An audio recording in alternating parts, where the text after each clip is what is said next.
അപ്പോസ്തലനായ പൗലോസ് കൊരിന്ത്യർക്ക് എഴുതിയ 1-ാം ലേഖനം 12-ാം അധ്യായം.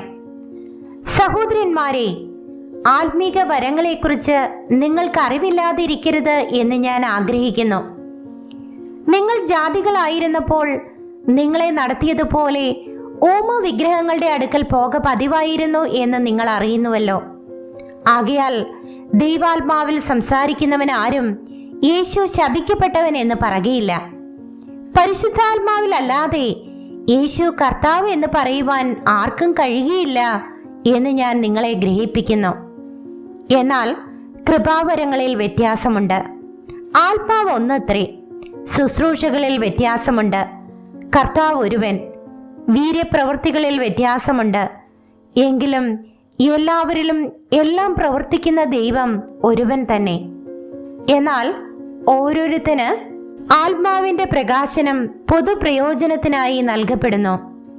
ഒരുത്തന് ആത്മാവിനാൽ ജ്ഞാനത്തിന്റെ വചനവും മറ്റൊരുത്തന് അതേ ആത്മാവിനാൽ പരിജ്ഞാനത്തിന്റെ വചനവും നൽകപ്പെടുന്നു. വേറൊരുത്തന് അതേ ആത്മാവിനാൽ വിശ്വാസം, മറ്റൊരുവന് അതേ ആത്മാവിനാൽ രോഗശാന്തിയുടെ വരം, മറ്റൊരുവന് വീര്യപ്രവൃത്തികൾ, മറ്റൊരുവന് പ്രവചനം, മറ്റൊരുവന് ആത്മാക്കളുടെ വിവേചനം, വേറൊരുവന് പലവിധ ഭാഷകൾ, മറ്റൊരുവന് ഭാഷകളുടെ വ്യാഖ്യാനം. എന്നാൽ ഇതെല്ലാം പ്രവർത്തിക്കുന്നത് താൻ ഇച്ഛിക്കും പോലെ അവനവന് അതത് വരം പകുത്തു കൊടുക്കുന്ന ഒരേ ആത്മാവ് തന്നെ. ശരീരം ഒന്നും അതിന് അവയവം പലതും, ശരീരത്തിന്റെ അവയവം പലതായിരിക്കെ എല്ലാം ഒരു ശരീരവും ആയിരിക്കുന്നത് പോലെയാകുന്നു ക്രിസ്തുവും. യഹൂദന്മാരോ യവനന്മാരോ ദാസന്മാരോ സ്വതന്ത്രരോ നാം എല്ലാവരും ഏക ശരീരമാകുമാറ് ഒരേ ആത്മാവിൽ സ്നാനമേറ്റും എല്ലാവരും ഒരേ ആത്മാവിനെ പാനം ചെയ്തുമിരിക്കുന്നു. ശരീരം ഒരവയവമല്ല, പലതത്രേ.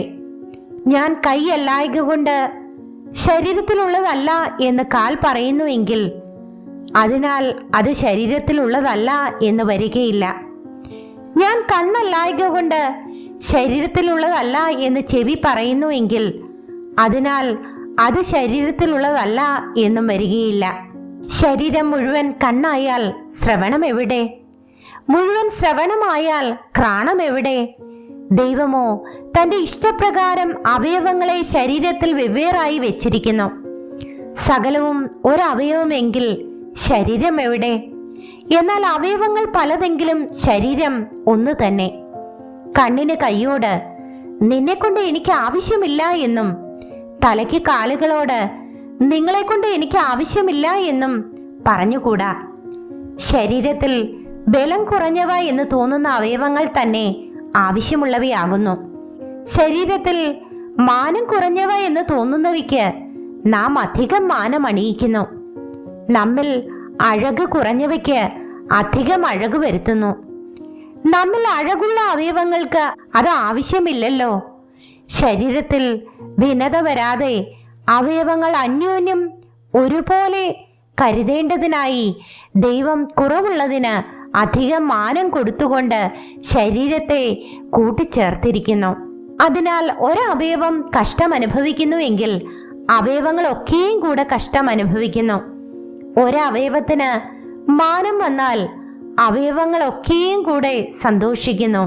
എന്നാൽ നിങ്ങൾ ക്രിസ്തുവിന്റെ ശരീരവും ഓരോരുത്തൻ വെവ്വേറായി അവയവങ്ങളും ആകുന്നു. ദൈവം സഭയിൽ 1-ാമത് അപ്പോസ്തലന്മാർ, 2-ാമത് പ്രവാചകന്മാർ, 3-ാമത് ഉപദേഷ്ടാക്കന്മാർ ഇങ്ങനെ ഓരോരുത്തരെ നിയമിക്കുകയും പിന്നെ വീര്യപ്രവൃത്തികൾ, രോഗശാന്തികളുടെ വരം, സഹായം ചെയ്യുവാനുള്ള വരം, പരിപാലന വരം, വിവിധ ഭാഷാവരം എന്നിവ നൽകുകയും ചെയ്തു.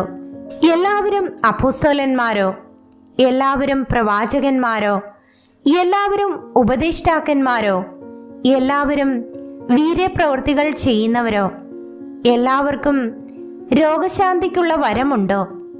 എല്ലാവരും അന്യഭാഷകളിൽ സംസാരിക്കുന്നുവോ? എല്ലാവരും വ്യാഖ്യാനിക്കുന്നുവോ? ശ്രേഷ്ഠവരങ്ങളെ വാഞ്ചിപ്പിൻ.